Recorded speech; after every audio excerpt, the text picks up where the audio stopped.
Passons de l'autre bord. Marc chapitre 4, le verset 1er. Marc chapitre 4, le verset 35. Marc chapitre 4, le verset 35. Je ne serai pas long. Je vais parler en quelques thèmes. Je vais juste ouvrir l'esprit sur l'importance de la fête de la moisson et les dimensions que nous sommes censés gravir pour atteindre la dimension parfaite. Passons de l'autre bord. Dis-le à ton voisin.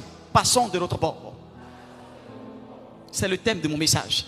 Marc chapitre 4, verset 35. Tu sais trouvé, on se tient debout pour l'instant de lecture.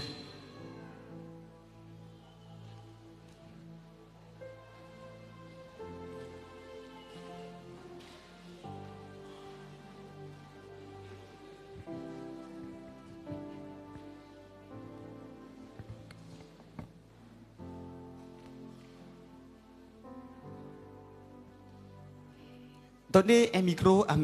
Ndraman.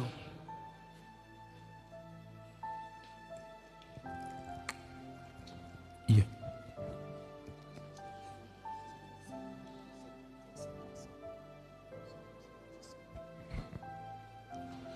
Marc chapitre 4, verset 35. Je lis la parole du Seigneur avec respect et considération.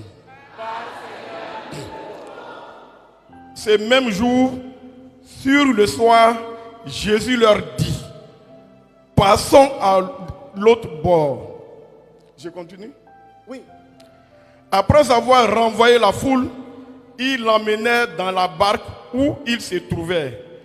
Il y avait aussi d'autres barques avec lui. Il s'éleva un grand tourbillon et les flots se jetaient dans la barque, au point qu'elle se remplissait déjà. Et lui, il dormait à la poupe sur le coussin. Il le réveillait et lui dirent, Maître, ne t'inquiètes-tu pas de ce que nous périssons? S'étant réveillé, il menaça le vent et dit à la mer, Silence, tais-toi. Et le vent cessa. Et il eut un grand calme. Puis il leur dit, pourquoi avez-vous ainsi peur? Comment n'avez-vous point de foi? Ils furent saisis d'une grande frayeur et ils se dirent les uns aux autres, quel est donc celui-ci à qui obéissent même le vent et la mer? Parole du Seigneur. Matthieu chapitre 16, le verset 13. Verset 13 à 20.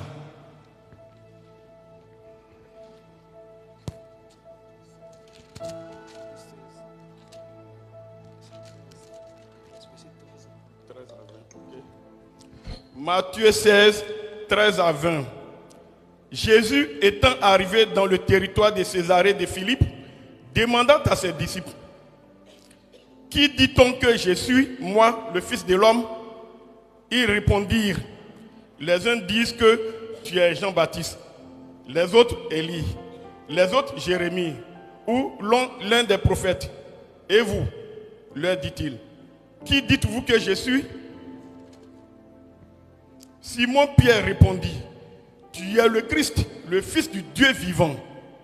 Jésus, reprenant la parole, lui dit, tu es heureux Simon, fils de Jonas, car ce ne sont pas la chair et le sang qui t'ont révélé cela, mais c'est mon Père qui est dans les cieux. Et moi, je te dis que tu es Pierre, et que sur cette pierre, je bâtirai mon église, et que les portes du séjour des morts ne prévaudront point contre elle. Je te donnerai les clés du royaume des cieux. Ce que tu lieras sur la terre sera lié dans les cieux, et ce que tu délieras sur la terre sera délié dans les cieux.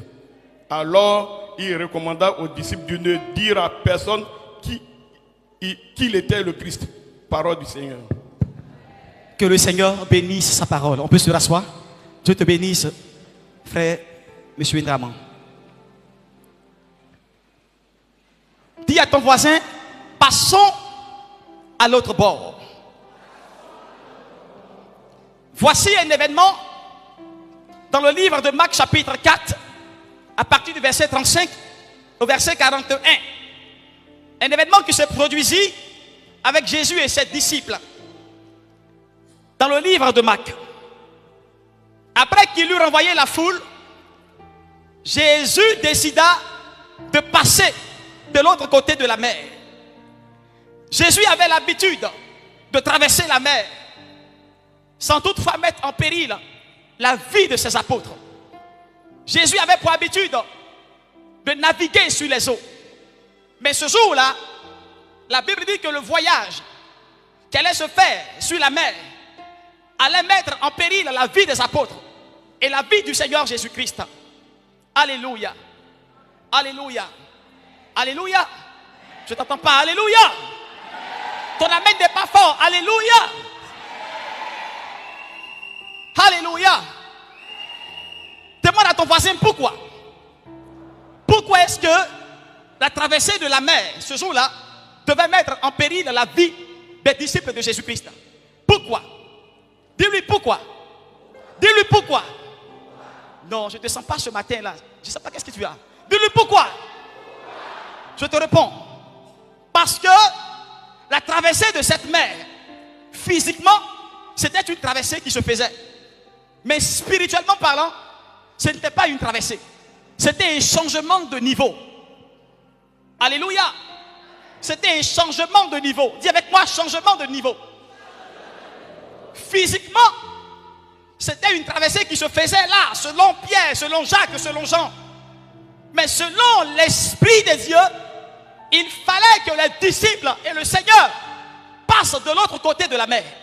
Il fallait que les disciples et le Seigneur passent à l'autre bord. Il fallait que les disciples et le Seigneur changent de niveau. Quitter la terre pour se rendre dans une dimension supérieure. Quitter la chair pour se rendre dans une dimension de l'esprit.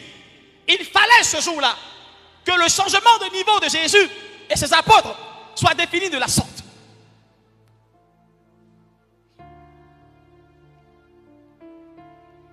Alléluia.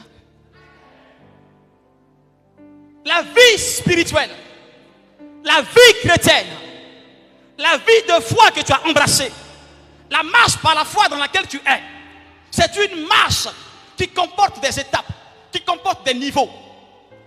Alléluia. On est chrétien, mais nous sommes, au-delà d'être chrétiens, au-delà d'être des hommes spirituels, nous sommes tous engagés dans un processus. Nous sommes tous engagés dans un projet, le programme, le plan de Dieu. La vie chrétienne est une vie d'étape. C'est une vie de changement de niveau. Tu ne peux pas être chrétien, baptisé, confirmé, avoir accepté le Seigneur et demeurer encore à ce même niveau dans lequel tu es.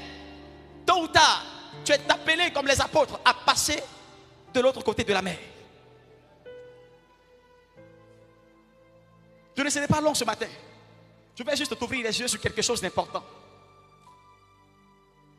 Beaucoup disent, Seigneur, Seigneur, ça fait 10 ans je suis chrétienne. Ça fait 12 ans je suis converti. Ça fait 13 ans je t'ai connu. Le nombre d'années que tu as fait dans le christianisme ne définit pas ton niveau de maturité spirituelle. Mais ton niveau de maturité est défini par ta capacité à comprendre les choses de Dieu.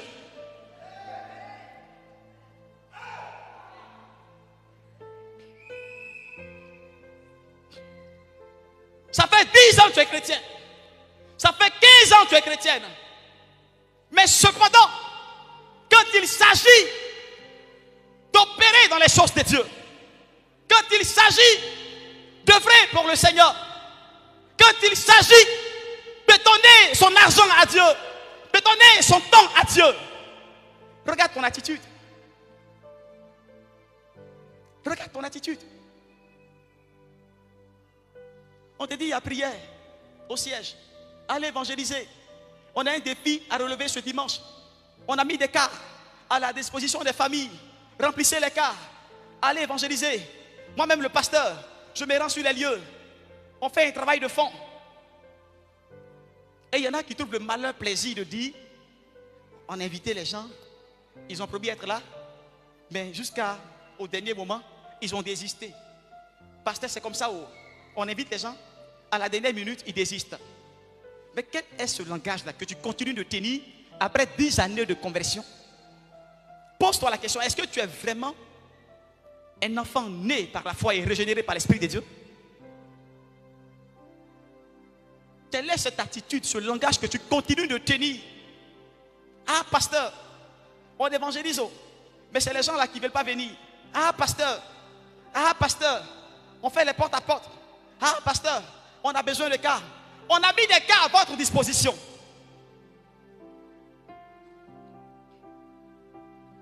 C'est quelle vie chrétienne dans laquelle tu es et tu ne peux pas être productif?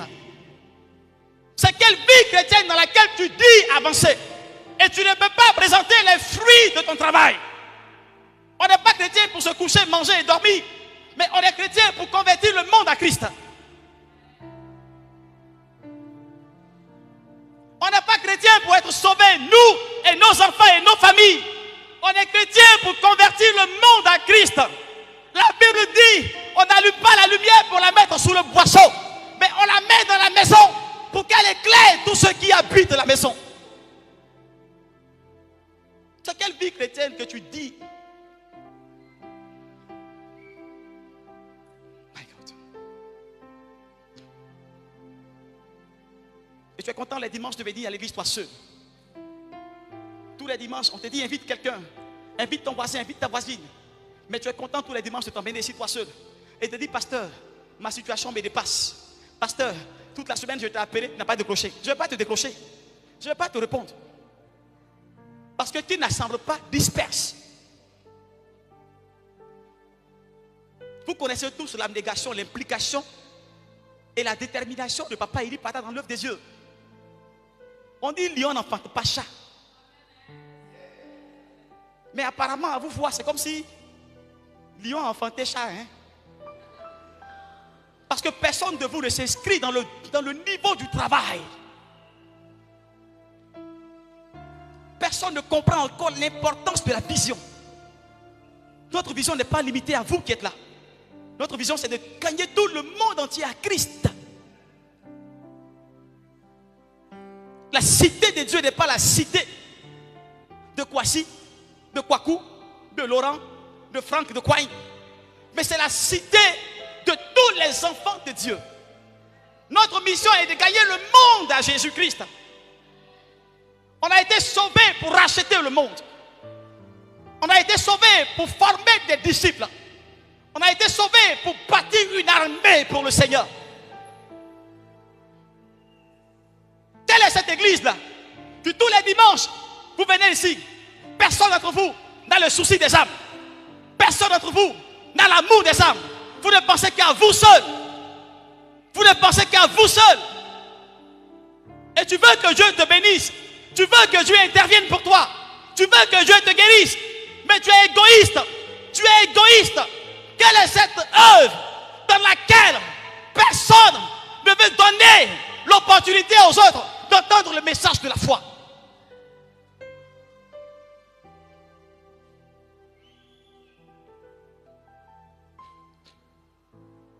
Je vous ai dit, le Seigneur t'attend à un test de grandeur nature. Un test qui te dépasse toi-même. Assois-toi. Assois-toi. Il ne faut pas travailler pour les choses de Dieu. Il ne faut pas te donner pour l'amour du Seigneur. Il ne faut pas te donner pour la cause de l'évangile. Assois-toi. Et tu penses que c'est venir tous les dimanches là qui est rendre utile, qui est rendre l'église? Non, mais vraiment.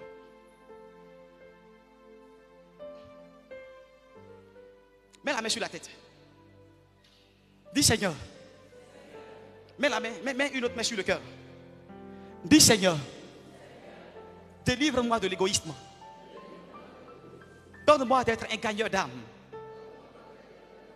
Donne-moi d'être, Seigneur, un gagneur d'âme. Donne-moi de présenter l'amour de Jésus-Christ dans mon quartier. Donne-moi d'inviter mes frères et mes soeurs qui ne t'ont point connu. Donne-moi de leur présenter ce salut-là. Donne-moi de ramener tout le monde à toi, Jésus. Mets dans mon cœur l'amour des âmes. Au nom de Jésus-Christ. Amen. Acclame Jésus pour ta vie.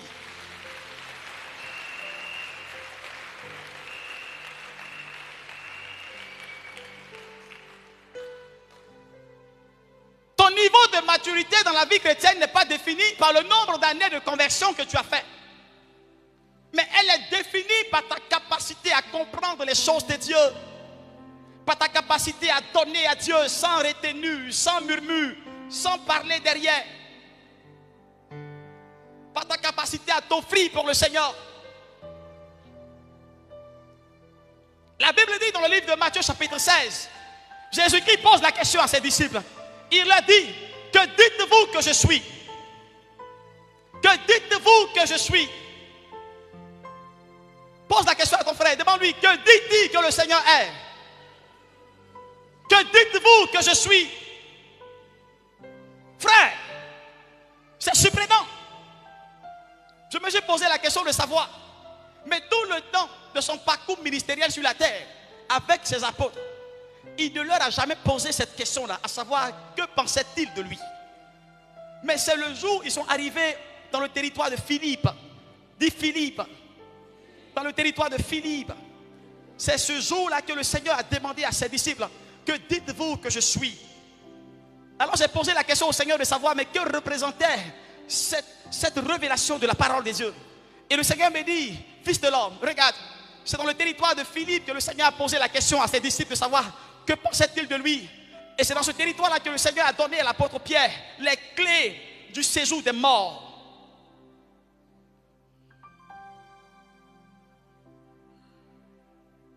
Que dites-vous que je suis?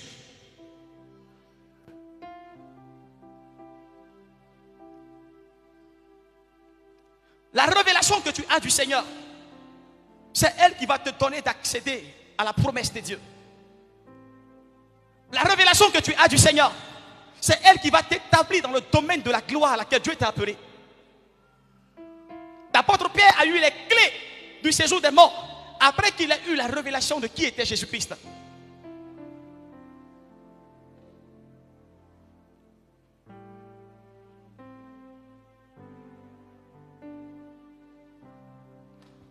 Je parle à quelqu'un ce matin.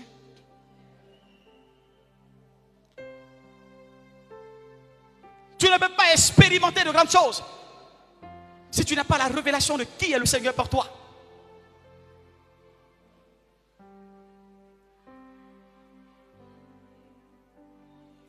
La saison de gloire dans laquelle le Seigneur t'attend. La saison de gloire dans laquelle Dieu te veut. La saison de gloire que Dieu t'a réservée. Cité de Dieu. Cette saison de gloire te sera offerte à condition que tu aies la révélation de qui est Jésus pour toi.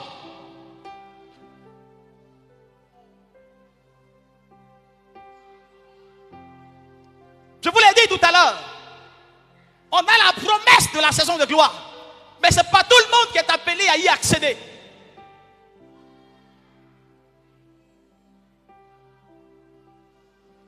C'est ceux-là qui ont la révélation de qui est le Seigneur pour eux. C'est ceux-là qui auront l'avantage de découvrir cette promesse, cette saison de gloire.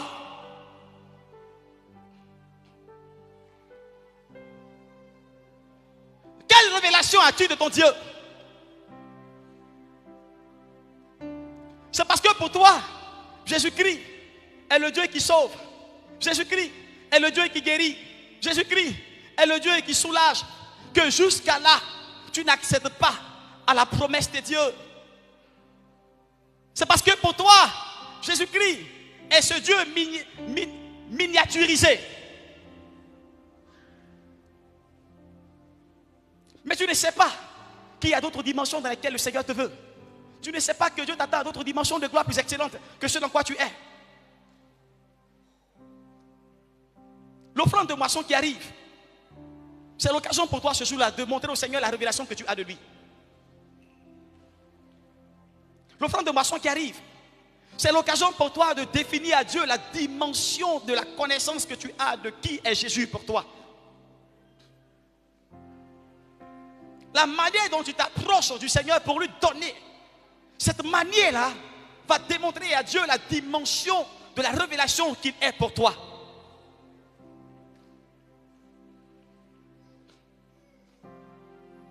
Prenez un exemple simple. Deux personnes qui sont en relation qui s'aiment. Deux personnes qui sont en relation qui s'aiment.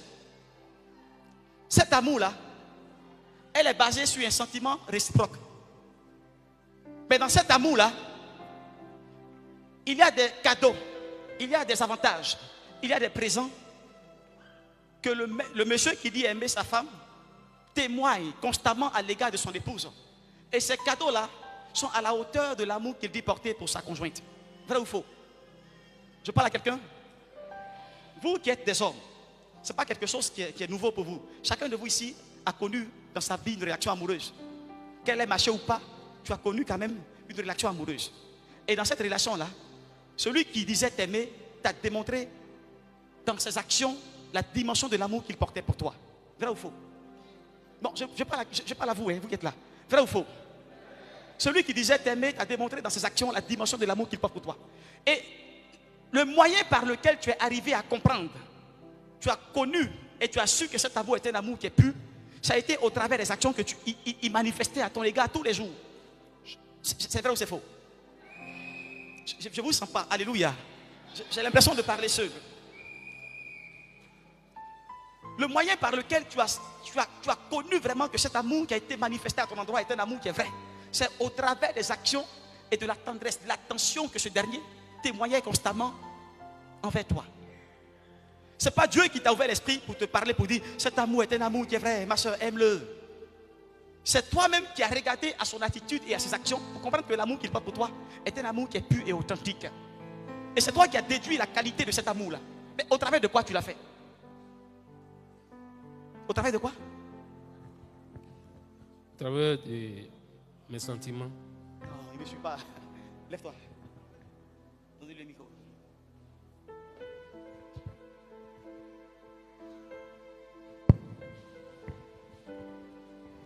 C'est au travers des actions que cette personne a menées envers toi.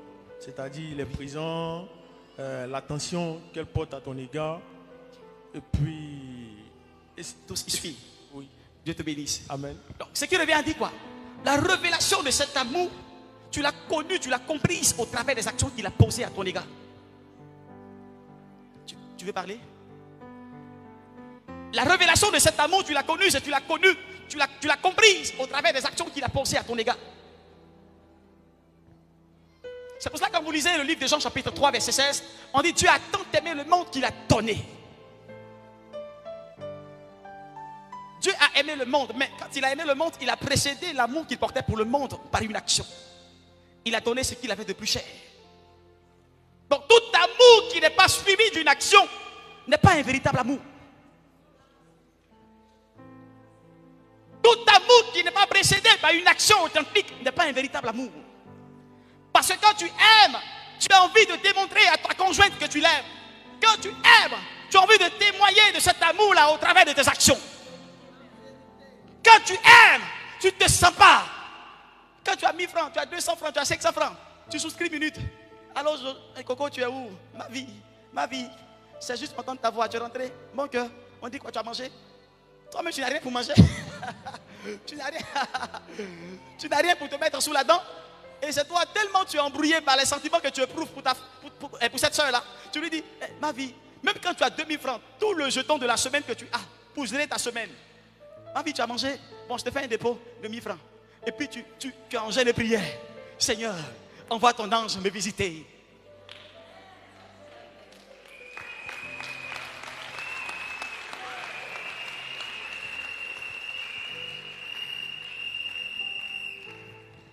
C'est pourquoi quelques personnes disent que l'amour rend souvent aveugle. Ça veut dire quoi?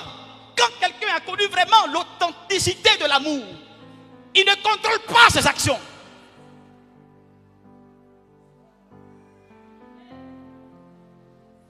Quand quelqu'un a été visité par l'amour de Dieu, il ne contrôle pas ses actions. Il ne mesure pas la quantité de ce qu'il apporte au Seigneur. Il donne sans retenue, avec joie et sans murmure.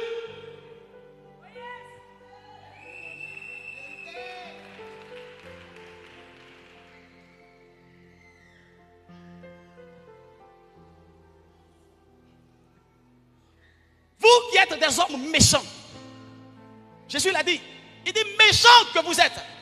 Si vous savez donner de bonnes choses à vos enfants, à vos familles.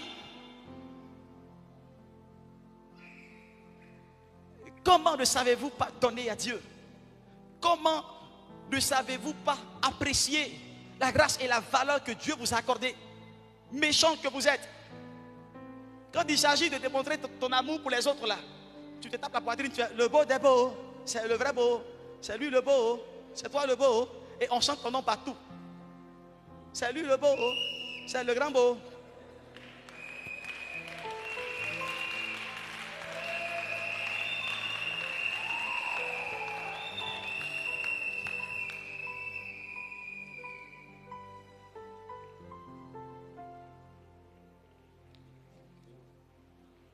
Alléluia. Mais pose-toi la question de savoir pourquoi, quand il s'agit de donner aux hommes, tu t'empresses de le faire. Et quand c'est pour le Seigneur, tu mets du temps, tu te retiens, tu murmures, tu te poses des questions. Pose-toi la question, pourquoi c'est comme ça? Demande à ton voisin, pourquoi c'est comme ça? Parce que pour les hommes là, tu ne cherches pas la faveur de Dieu, mais tu cherches au contraire l'appréciation des hommes. Quand tu donnes à ta chérie, tu donnes à ses parents, tu donnes à ton ami, tu donnes à ton frère, tu cherches l'appréciation des hommes. Cet amour que tu manifestes pour ta soeur, pour ton frère, pour tes parents, pour ta chérie, c'est un amour qui est rattaché à quelque chose que tu attends en retour.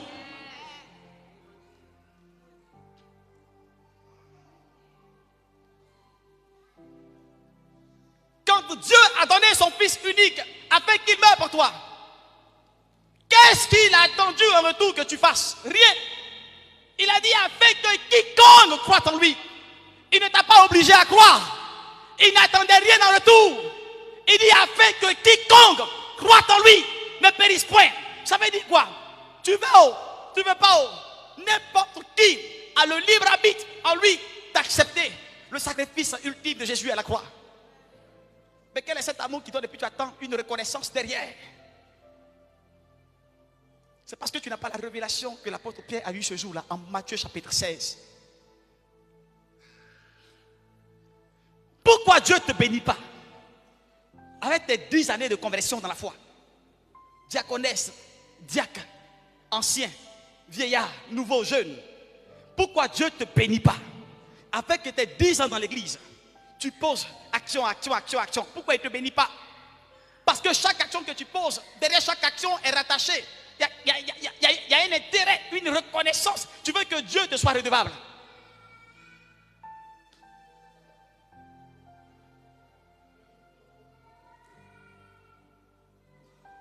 Derrière chaque action que tu poses dans la maison de Dieu, il y a une parole qui accompagne.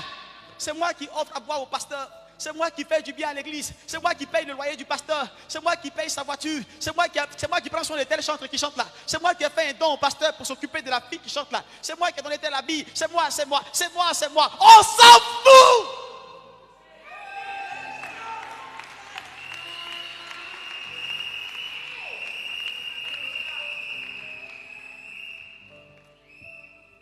La dimension de gloire dans laquelle Dieu nous appelle, vous n'avez pas idée de ce qui nous attend là-bas. Beaucoup de choses vont pas y entrer là-bas. Attendez que papa vienne de son jeûne. La dimension, la saison de gloire, beaucoup de personnes seront surpris de voir que ça sera quelque chose de différent. La cité de Dieu telle que Dieu la voit.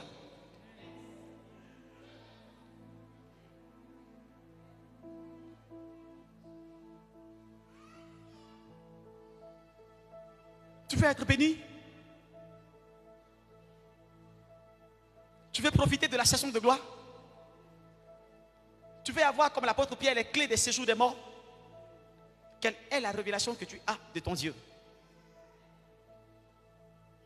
Pose la question à ton voisin. Quelle est la révélation que tu as de ton Dieu?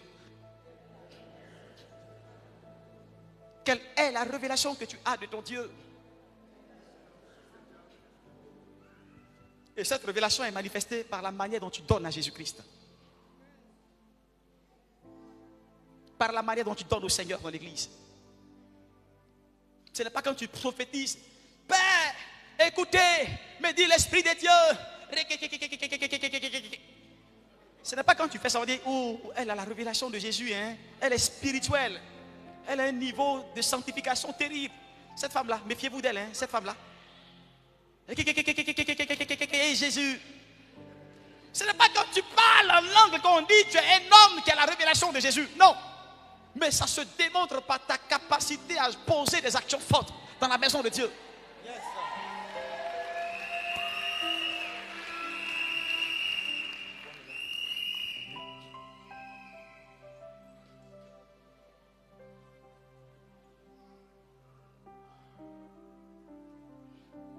Alléluia.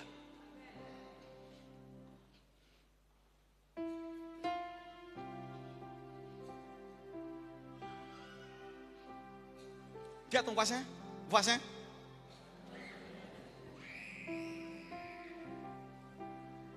tu dis dans ta bouche que tu es Dieu.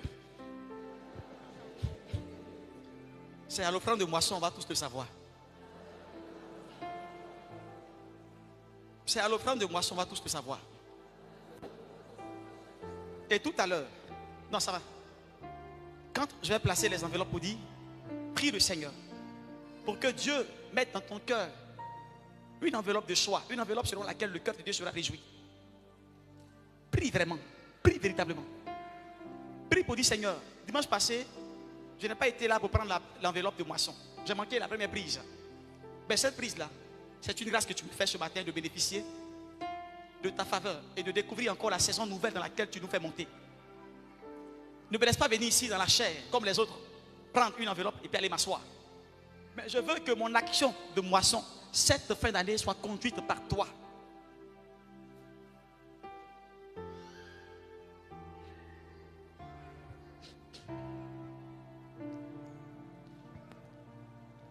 Parce que souvent la qualité d'une offrande est aussi définie. My God.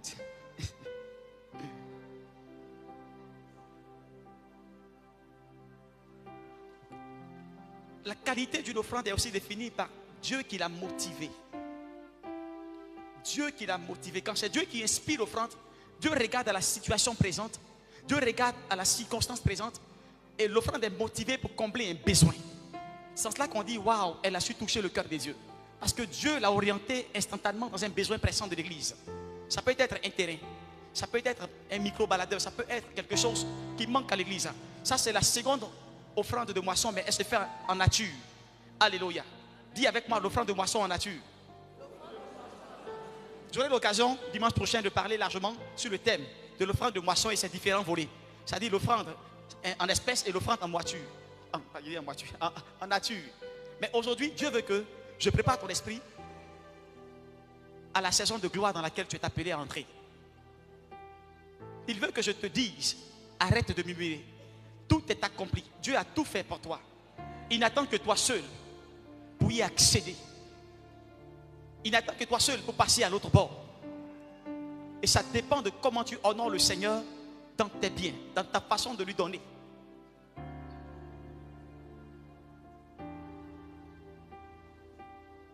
Alléluia. Je t'ai parlé ce matin. Je t'ai parlé ce matin. Si tu as été béni, acclame fortement le Seigneur pour ta vie.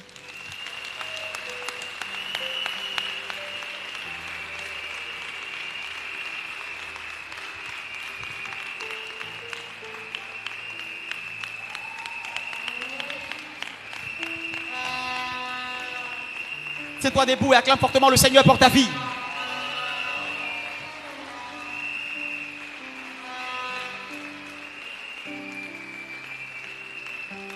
Assois-toi.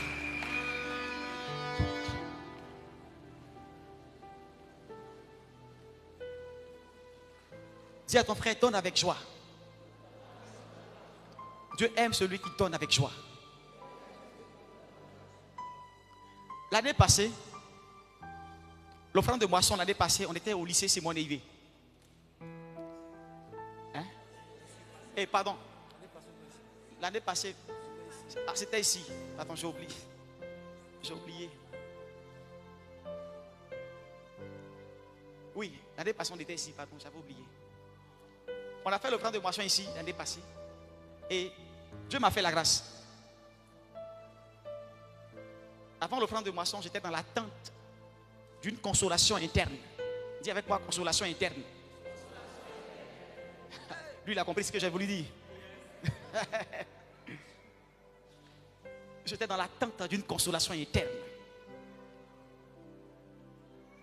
Le Seigneur, par la bouche du psalmiste, a dit: on peut tout donner à son fils, on peut hériter de son père des biens matériels, mais une femme de qualité, qui la trouvera? J'étais dans une attente d'une consolation interne. Et je priais le Seigneur pour que Dieu me visite. Interviens. Seigneur, j'ai trop galéré. J'ai trop persévéré. Je me suis trop sanctifié. Permets que je me désanctifie un peu, Seigneur.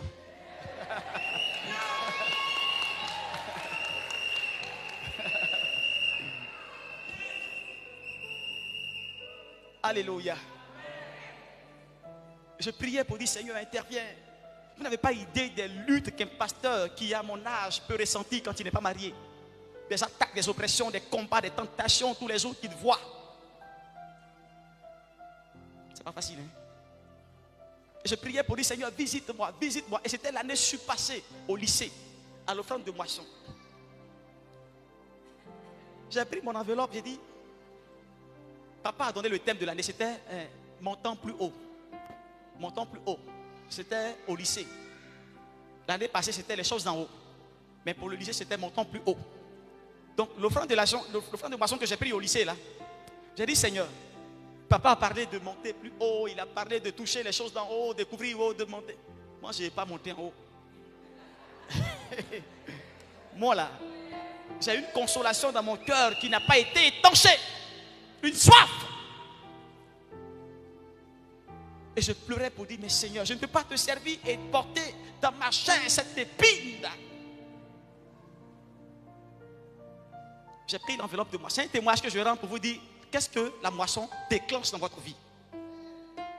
J'ai pris l'enveloppe de moisson et j'ai fait ma prière à la maison. Seigneur, voici les différents sujets de ma vie. Je veux te voir exaucer ce sujet principal là. Les autres sujets là, il faut les faire en son temps. Mais pour ce sujet là, j'ai besoin d'une victoire, Seigneur.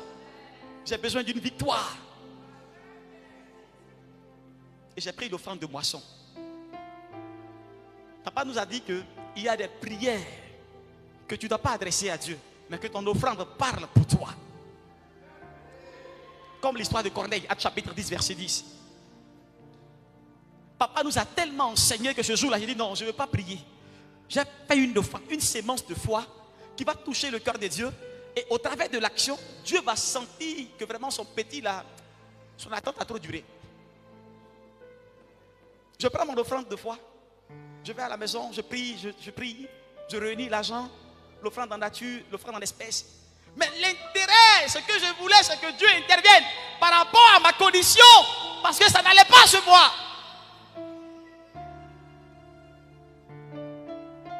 Je prends l'enveloppe.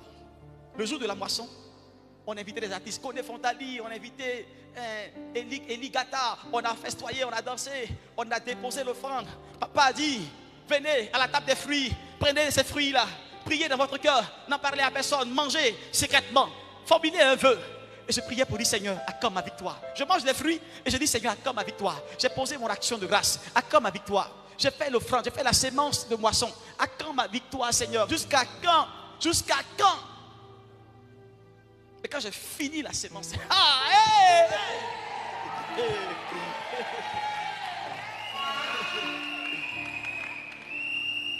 quand j'ai fini la sémence,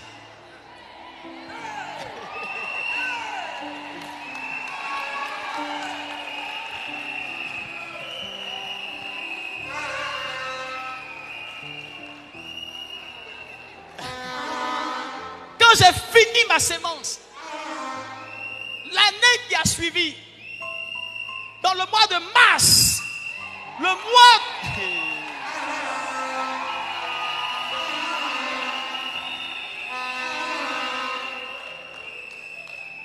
de mars, tellement Dieu a été touché par mon action, par ma prière, il dit: je vais te visiter le jour de ta naissance. Le mois où tu es né là, c'est là que je vais te visiter. Et le mois de de ma naissance, le mois de mars, tout a tout sauté brusquement. Hey!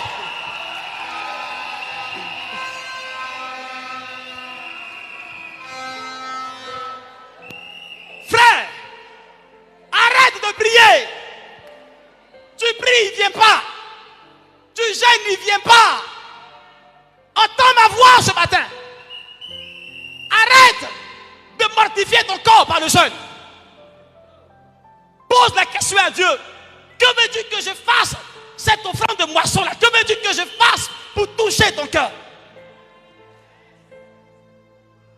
Moi je ne priais plus. J'ai fait mon offrande de moisson. Et puis, j'observais le Seigneur. Jusqu'à ce que, autant marqué par l'Esprit, Dieu lui-même me visite. Alléluia. Amen, amen. Et aujourd'hui, tout ce que j'ai dans la bouche, c'est la louange à Dieu. Mais ce n'est pas fini. J'ai dit, Seigneur, tu es un Dieu fidèle. Cette année-là encore, je vais t'éprouver. L'offrande que je vais prendre là, ça c'est les jumeaux qui vont sortir.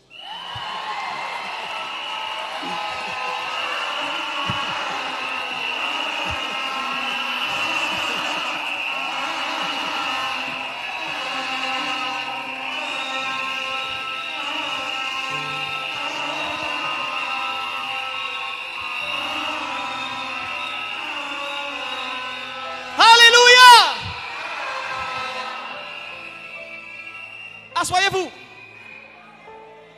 Assoyez-vous. Allez jeûner, prier, feu. On n'a plus feu. On a compris le secret de la visitation. On a compris le secret de la visitation. Le Seigneur a dit à Corneille, tes prières et tes offrandes sont montées vers Dieu. Il s'en est souvenu.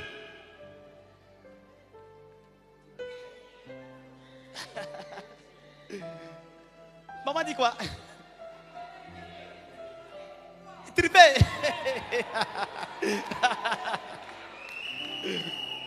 Alléluia.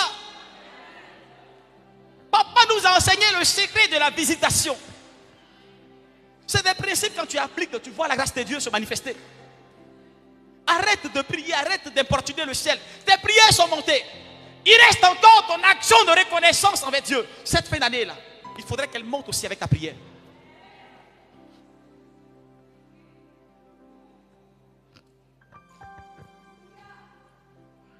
Il faudrait que ton action de reconnaissance à Dieu monte avec ta prière. Tes prières sont montées seules. Mais qu'est-ce qui accompagne tes prières? Ton action de reconnaissance qui est l'offrande de moisson. Alléluia. Je crois que ce témoignage que j'ai rendu de ma vie t'a édifié. Tu vas t'approcher tout à l'heure du trône, pardon, de la table de l'enveloppe.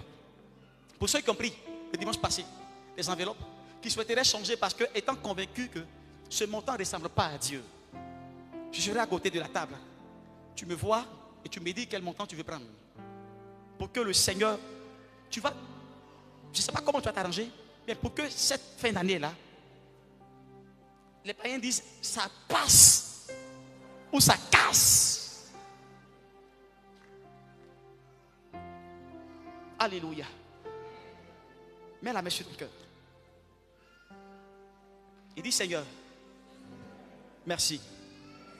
Tu as voulu ce matin me faire comprendre l'importance de l'offrande de moisson.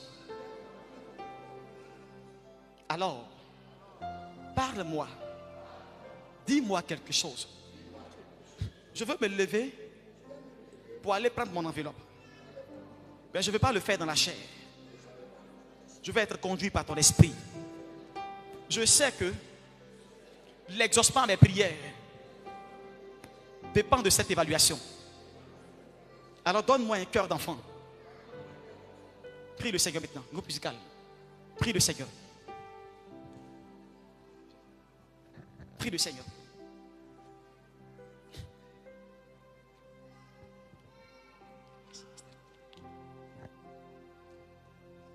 Prie, parle à Dieu, parle à Dieu.